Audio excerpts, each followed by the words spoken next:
Այն պատվիրակությունը, որ գնացել է Ադրբեջան ու վերադարձել է Ադրբեջանի շահերը առաջ է տանում Հայաստանում, դրանք հայ ժողովրդի, հայկական պետականության, մեր ինքնության հետ որևէ առնչություն չունեն։ Դրանք ազդեցության գործակալներ են, որ սպասարկում են այդ պետությունների շահերը։ Իմիջայլոց այդտեղ միակ լավ բանը այն է, որ արդեն սկսել են բացահայտ այդ ամեն ինչը անել։ Հետևաբար, երբ որ ամեն օր հանրային հեռուստաընկերության, հայկական ժամանակի,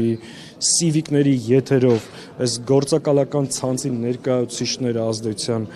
հարցազրույցներ են ունենում, պետք է հասկանան իրենք որ պետությունն են ներկայացնում Հայաստանում։ Ասում են Հաջիևը մեզ փոխանցել է, թե Բայրամովը, թե Հաջիևը, որ գնացեք հայ ժողովրդին փոխանցեք, որ պատերազմ չի լինելու։ Տարածքային պահանջներ չկան։ Դե լավ, մի հատ դուրս բերեք Հայաստանի տարածքից ձեր զորքերը։ Ինչ չեք բերում։ Այս ամեն ինչի նպատակը ուզում եմ հստակ լինի, հետևյալն է։ Նիկոլ Փաշինյանը եւ իր վարչախումբը իր քայլերով եւ գործողություններով անում են մեկ բան՝ լվանալ Ալիևի այրոնոտ ձեռքերը եւ լեգիտիմացնել այն էթնիկ զտումն ու ցեղասպանությունը, որ տեղի ունեցել Արցախում։